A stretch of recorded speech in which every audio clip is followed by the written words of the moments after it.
Virginia Hay began her career as a model in the 1970s. In 1981, she landed her big break as the warrior woman in Mad Max 2. Listen, I was wrong about you. I'm sorry. Showing her versatility in some small screen roles, she served time as Wentworth's most glamorous inmate. And you have been charged with murder and remanded to Wentworth Detention Centre until your trial. Is that correct? Yes. Then she called Ramsay Street home. But not for long. Lured by the bright lights of Hollywood, Virginia made her name as a star of the big screen, joining the coveted Bond Girl Club, starring opposite Timothy Dalton in The Living Daylights. Get in the bathroom and lock the door. Back on home soil, she settled on E Street as West Side's lawyer. This is wrong. I will not allow this. But it was her role in Farscape as the beautiful and mysterious priestess Zahn which placed her on the list of the top 50 hottest sci-fi girls of all time. Wow, hot sci-fi chick Virginia Hay joins us now live from Los Angeles. Hey Virginia, great to see you. Listen, this new movie is coming out in America first. Yeah. What's it called? It's called Signal One. That's with Christopher Atkins. Christopher Atkins and Jacko. I was going to say Mark Jackson. Jacko? Jacko. I had to do a love scene with Jacko last week. Jacko? Yeah. Did you laugh? Did he take No, I didn't. No, I didn't didn't take look his- down. Oh, what's it like? He didn't take his teeth I was out, going to did say, he? I thought you were going to say, what's it like? Oh, it's great to work with him. Did he No, take his I teeth wasn't going to out? ask that. I could imagine. He didn't take his teeth out. No, he didn't. But his teeth did get caught in my hair. I started Oh, Jacko in the business, and the first night I put him on television, he took his teeth out live. didn't. He took him out on TV, didn't he? Oh. Yeah. Oh, shocking. No, he's a good bloke, actually. No, he was great. He was really, really lovely. He's a big pussycat, really. He is. See, he's the most charming, lovely man. We had to do this sex scene. We were both terrified because he'd never done one, and I'd only ever done one before. No clothes on? No clothes on, and it's pretty scary stuff. in Oh, front of the crew. imagine, no teeth and no clothes. No, he's all right. He's built all right, Jacko, isn't he? You know. Oh, yeah, he's got a Footballer. fantastic body. Really, really good body. He'll get But, me for this. We will too. Yeah. But we were both terrified for 10 minutes, and then after that it was fine. We just got into it, and it's simulated. Yeah. It's not real. Yeah. Simulator. And every action piece has a love interest, in this case played by the very physical Virginia Hay. I like to think of it as a kind of a cross between Lethal Weapon and Basic Instinct, although it's not fair to ever make comparisons because it's not really like that, but that's just broadly speaking. Have we seen many movies like this out of Australia? Is this the first? I don't think there's been very many quite like this. I think this is going to be a first. I really do. It's very, very unusual. Tell us about the movie that you've made with a collection of very interesting males. Very interesting males. I had a fantastic time on it. Signal One. We went to the premiere last night. Successful? Opened since it really Good successful. reaction? Yeah, great reaction. The great thing about this movie, it's a thriller, and I think you were talking to Jacko this Yes, week, I weren't you, or certainly last was. week? Yep. Yeah. He was wonderful to work with. Very daunting. He's enormous, as you know, and quite terrifying to look at, but as sweet as a bunny. He's a really lovely guy. The wonderful thing about the movie, thriller, is that it only cost a couple of $1 million to make, and it's up against all those other thrillers which cost, what, 90 million? Yes, sure. And so this is a little piece from it. Oh, this is the saucy bit. Right, let's see what he does. No, it's not what he does, it's what I do. Oh. It's been quite an opening this morning, hasn't it? Whoops. Yes. That's all we see. Of me? Yes. No, you actually see a lot more of me. I don't know whether I should say unfortunately or not. No. You spent a lot of time in this movie with, obviously your costume budget was pretty small. There's only a small part of the movie where I'm almost naked, but I can't really say too much about my character because it'll spoil the plot. All I can say is that there's a portion of the film in which I play a very sexy, steamy lady. Also, you've got love to interest. be very athletic, don't you? I mean, not for that reason, but...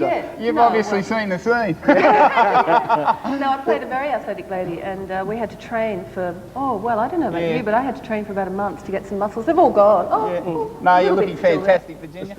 Well, but your first movie would have been in Mad Max 2, wouldn't it? That's right, yeah, in 1982, believe it or not. Is that 12 years ago? Yes. Look, while that's simmering, it's going to take about a minute. You can tell me the story of your life. How much have we got time? We've got a minute. We've got 1 minute. So look, all you have to do then... Well, I'm single, You're still single? What's a gorgeous guy like you being single? Tut tut. Help me out. Dear, oh dear. No, I don't, you know, Women busy of life. Australia, right in. Okay. So what we do, we've already pre-done a couple of these for you. So what you do, you grab a little bowl like that, put a whole fig in, one that's cut in half, add the sauce once that's simmered for 1 minute, pour the sauce over, and that's it, done. And then you could just pop a little cream on top. Delicious. Virginia, that looks stunning. I can't wait to eat it. But maybe if you're cooking dinner one night, give me a call and I'll come and check it out then. A date. You said it. They just asked me out on a date. Virginia, thank you so much for coming in. Oh, thank you. It's my pleasure. I had fun.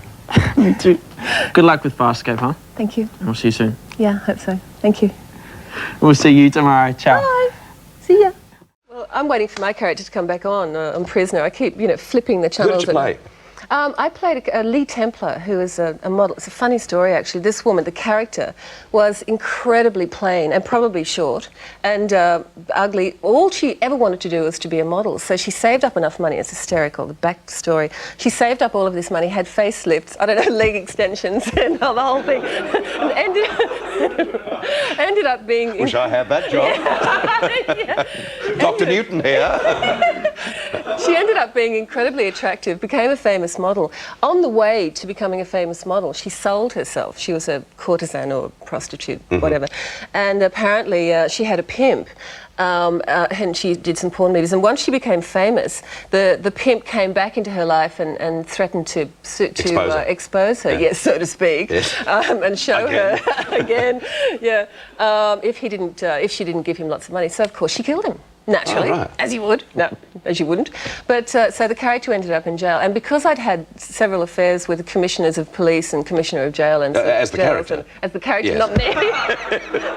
Because I had affairs, I got... They're going to ask you to draw upon your experience. Wouldn't that be terrible? Yes. Sergeant Newton here. But my character was allowed to stay in prisoner in her everyday clothes and, covered in makeup and the whole thing. It was hysterical. I had this sort of Farrah Fawcett hairdo and the whole thing. She wanted to see what the boys' bits really looked like, because in those days, very few of us really did know what boys' bits looked like, apart from in the anatomy books.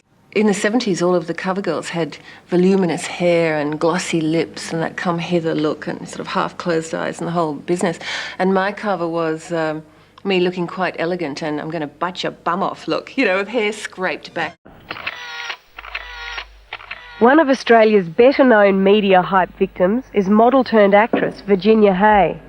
I often go for between a year and 3 years of not dating anyone, not going out with anyone at all, apart from friends, of course, in between relationships. So sometimes I do feel quite lonely. Virginia says the biggest problem she faces is that men find her intimidating. Well, it sounds to me like you've got a verbal agreement, and we all know what they're worth, don't we? The characters that I play are always really tough, strong, hard, successful businesswomen. And I'm not that person. I'm way over the other end of the scale. I'm very, very shy, actually. With countless covers and over 50 television commercials to her credit, she was the face of the 70s, eventually landing the role of the warrior woman in Mad Max 2. I think that we live in a youth culture here in Australia, and I think there's that unfortunate old Australian equation, beauty equals youth. So, and that's something I think that everyone should really take note of here, because it just doesn't make any sense. In Europe, beautiful women are often 70, 80. A beautiful woman should be ageless, really, but here we like to put things in pigeonholes and we like to set parameters around things, and so I think that it wouldn't matter how good you looked through your 30s and 40s. The fact is that there's a stigma attached to the numbers that are attached to you.